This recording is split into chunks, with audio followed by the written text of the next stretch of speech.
What is up, guys? Welcome back to Wrestling Crossroads. As always, I am one half your dynamic duo Twisted alongside Hex today. Hello. And we are talking AEW Forbidden Door. Now, you guys know that most of the time when it comes to a bigger pay-per-view for AEW, we skip on over the 0 hour, as this tends to become a very bloated card if we were to add in the 0 hour shows. It's a bloated card without the 0 hour shows. It really is. We're going to be here till like 11, 12 at night. So I hope you're ready for that. I'm ready to drive home on my donut. Oh, yeah. Well, speaking of bloated card, Hex, why don't you actually get us started today? Alright, the first match is Toni Storm versus Mira Shirakawa. And it is for Toni Storm's championship there. They have kind of a love triangle thing going on with Miss Mariah May. And it's been odd, although with the latest development on an accidental, I think it was a kick to, what's her name again? I'm blanking. Mariah May. By Mira, that might push her into Toni Storm's corner for this. So I don't know. This is an interesting. It's an interesting. Instead of it being for the title, it should be for Mariah May. It's just a custody of Mariah May match. Yeah, I could see. Well, I could see Tony Khan going for it. As just steal off another things from Bate. As should be no surprise to anybody. We all unanimous in the vote of Toni Storm. I don't know. This match is just goofy. These women are goofy. Although Tony's just consistent. The others are just like, what's happening here? Because Mira just comes in out of nowhere and she's all champagne and makeout sessions and it's just like, huh? I've been seeing bits of that. Alright, going into our next match, we have Swerve Strickland versus Will Ospreay for the AEW World Championship. Whose house? Swerve's house. With Princess Ndugu doing the dance. Kind of looking at this, majority on the side goes to Swerve, where you, Desario, and Cauldron have all picked Swerve. Mm-hmm. I'm going Ospreay because that's my favorite. And Brother Pyro says this ends in a no contest. Fair enough. They are both such incredible athletes. This is one of those matches where I'm expecting a lot because they are such great Another athletes. Thing is when they announced this, Brother Pyro said, you have just backed yourself into a lose-lose situation.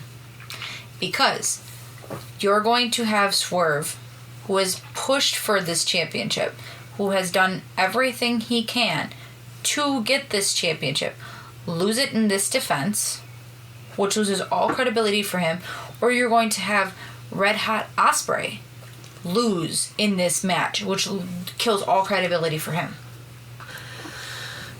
Yeah, I can understand that. I think I'm just excited to see incredible athlete versus incredible athlete with a complete disregard for what that does to what their view is like on the roster.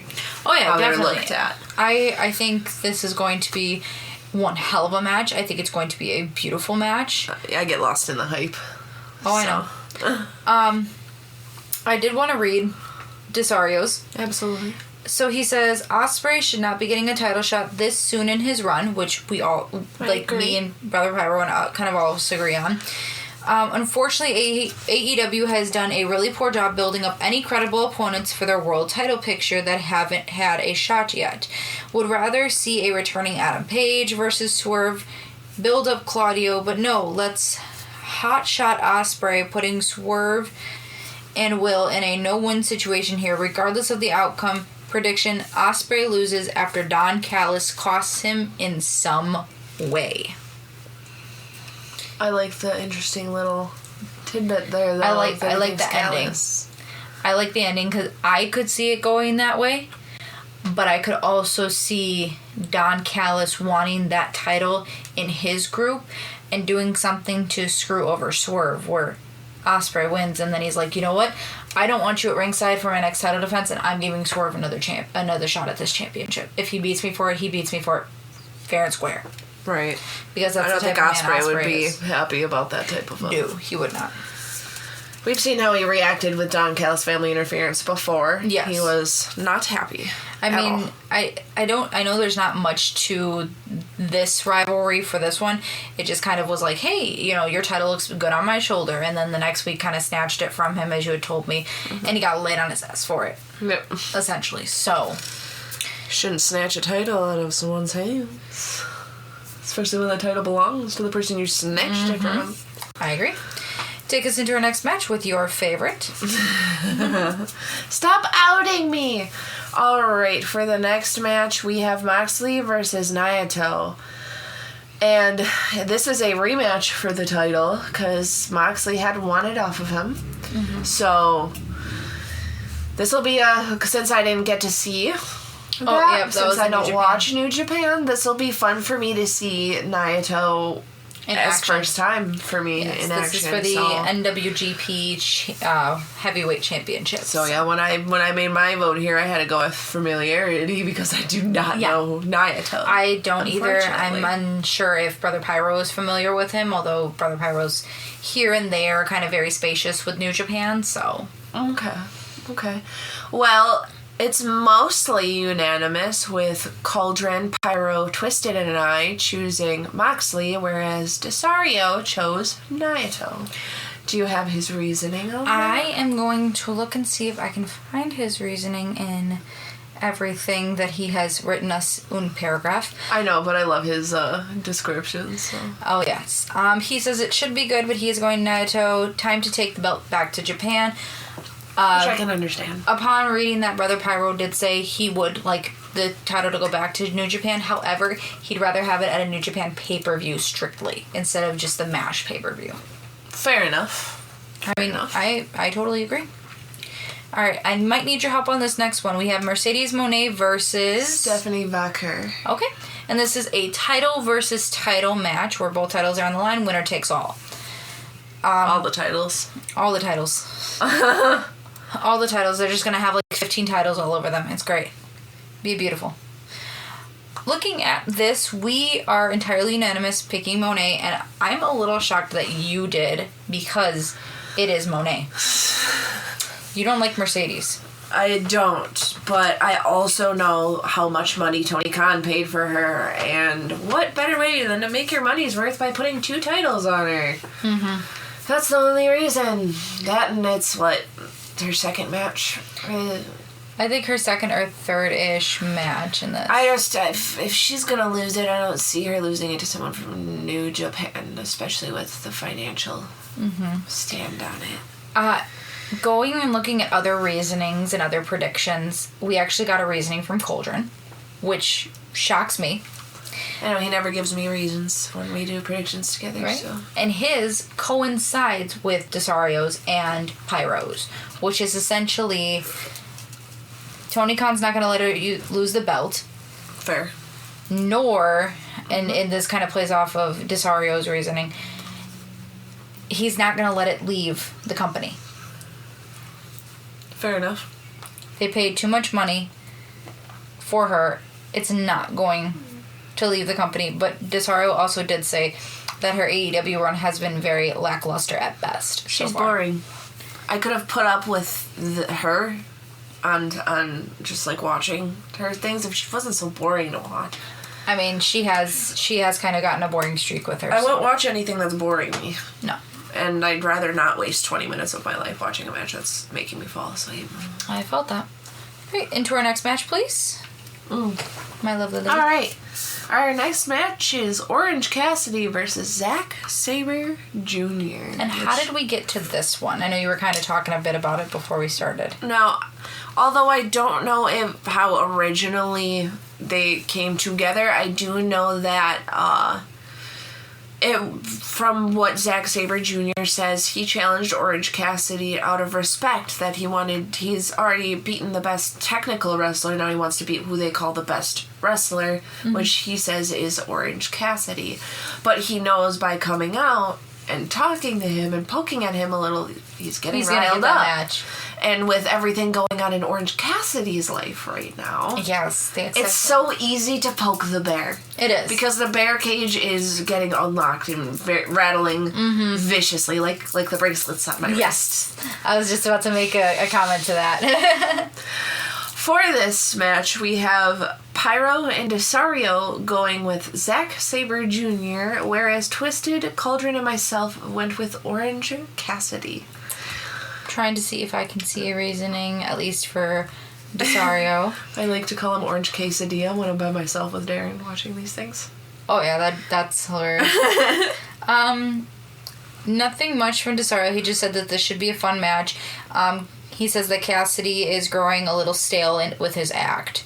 A bit. So, which might be why there's this, like, stirring going on in Orange Cassidy. We've seen him get a little unhinged, and he's starting to lose his cool, like, personality he always carries with him. I'm excited to kind of see this. I'm hoping soon we're going to have a snap, and there's going to be a whole new... Orange Cassidy, a whole new Orange Cassidy, a whole new thrill, a whole new what's he going to do next.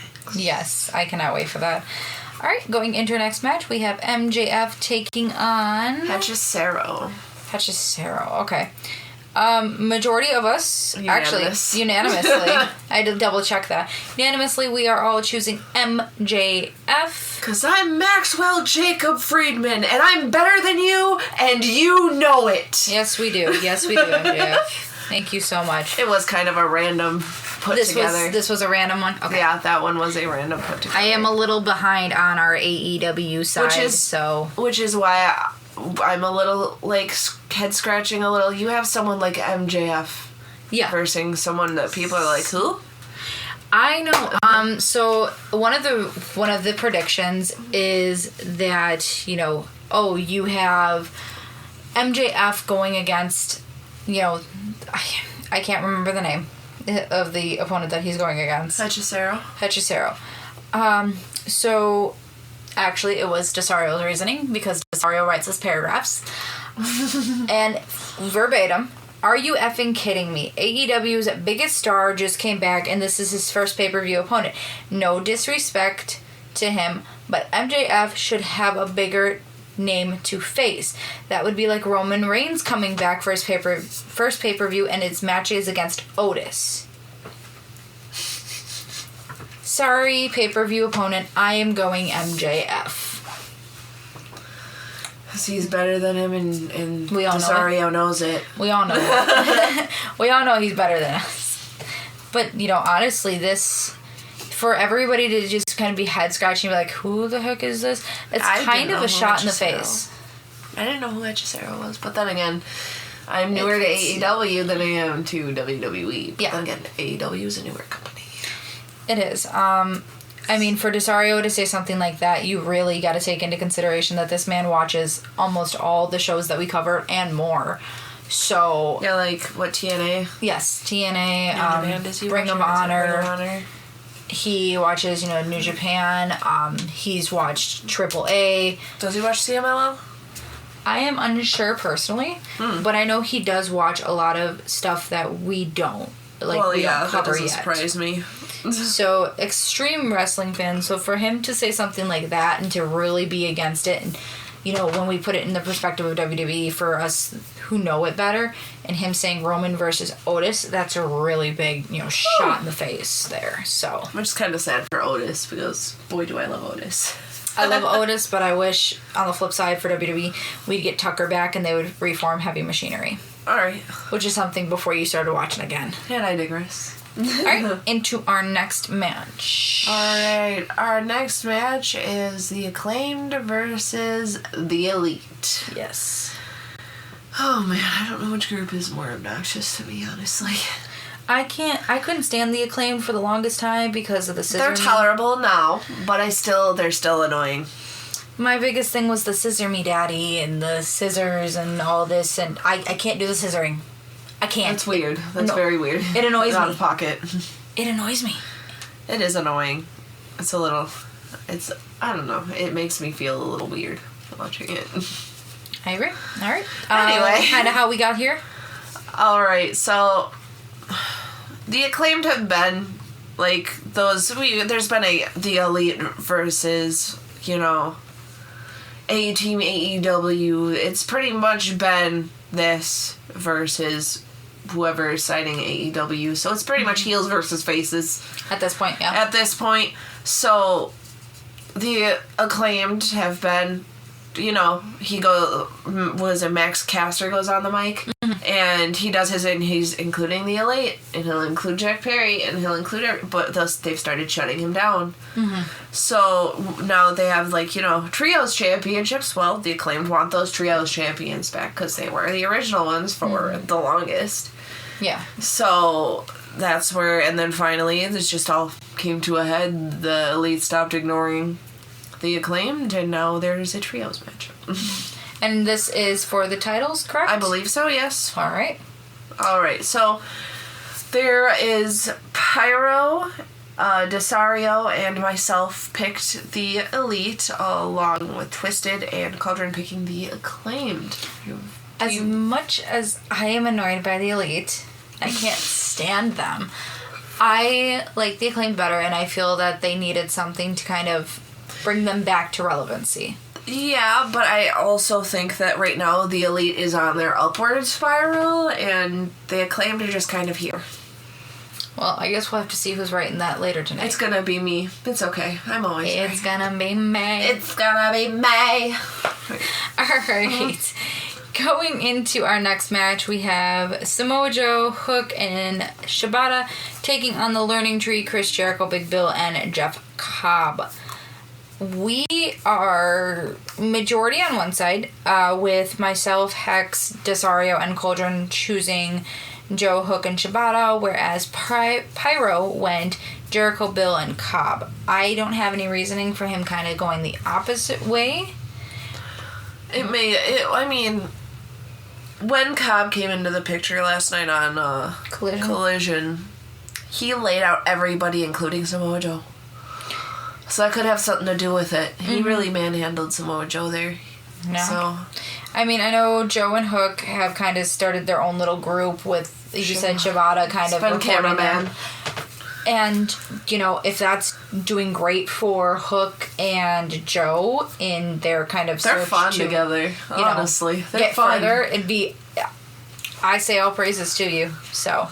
Although I just like Samoa Joe and Hook, and just Shibata's so funny using Siri to talk all the time. See, I love my Hook. I know you do, but you love him for all different reasons. He's attractive. We can leave it at that. Anywho. Alright, we got 2 more matches left. Take us into our next one. I don't wanna. Oh, alright, too fine, bad. I will. Alright, the next one is a TNT ladder match with Lio Rush, Konosuke Takeshita, Dante Martin, Mark Briscoe, Jack Perry, and what is that handwriting? El Fantasmo. El Fantasmo. My apologies. I was kind of on a corner there, so sorry. So, as with matches that have more than 2 people, our predictions are a bit all over the place here. We are.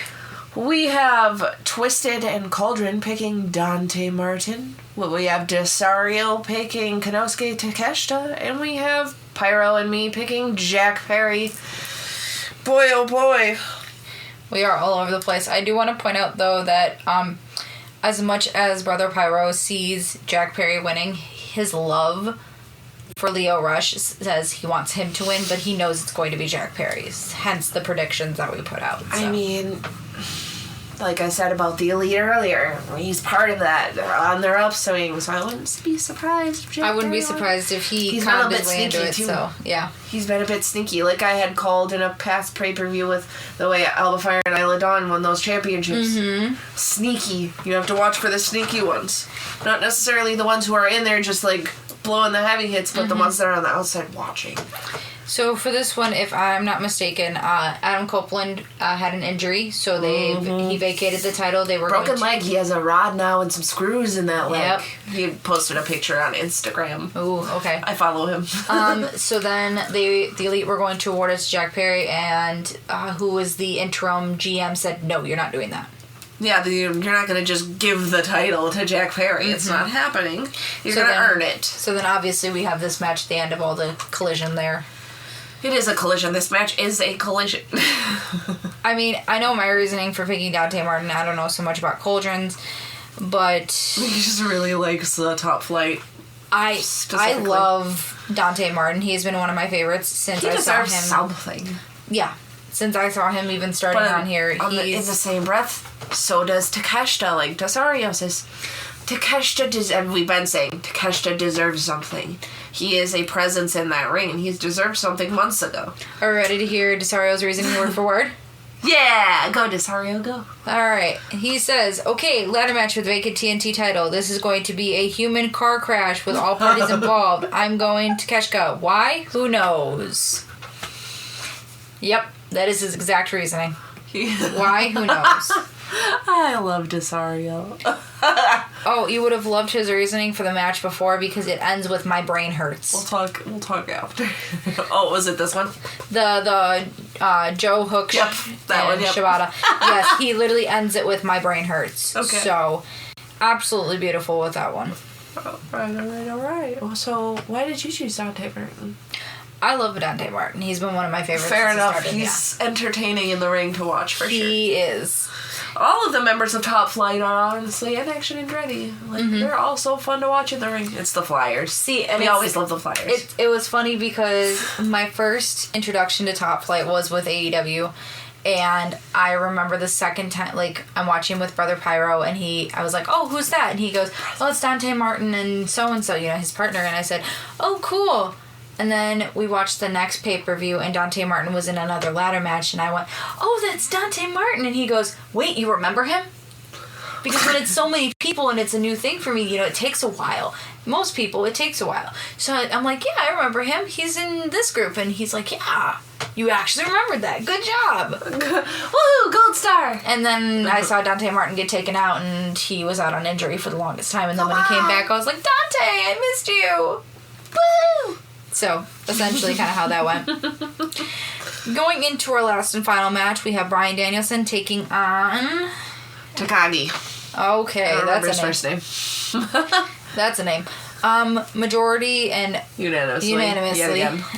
Everybody picked Danielson for this one. This is for the Owen Hart Classic. It's based on familiarity again. I don't know who Takagi is, really.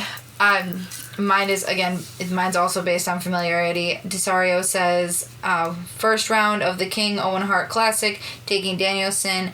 Since this is his last year and it's almost done, it's time to at least have him flirt one more time with the AEW title, maybe win.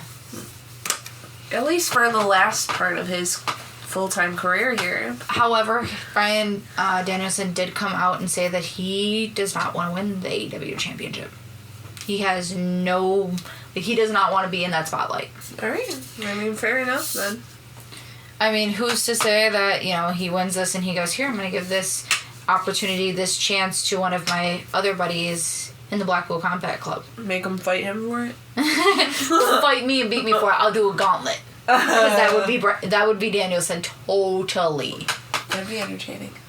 I'm a little upset. I don't know if it culminated on Collision, on Dynamite, or any other on Rampage. If they had the ending for the women's, the Owen Hart women's tournament, but I'm a little upset that it's not on our main card. Oh. Because the women's match is just as important as the men's, personally. What is it, 0 hour? I am unsure if it's even on the card. Like I said, because it's an AEW pay-per-view, I don't really look at the 0 hour, but I'm a little upset that they don't have this on the card. We have 2 women's matches, 4 titles. Honestly, you could have put Mercedes Moné title versus title on the kickoff. You could have put any of these other men's matches on the kickoff and had both of your Owen Hart championship tournaments back to back. Well, because they did the same thing the first year that they did Owen Hart, and they had it back-to-back with Britt Baker winning and Adam Cole winning. What do you mean? Don't you mean Tony Khan makes all the smart business decisions when it comes to wrestling ventures? Tony Khan has never made a smart business decision when it comes to wrestling in the 5 years that they have been open. You're the best. That ends our AEW Forbidden Door.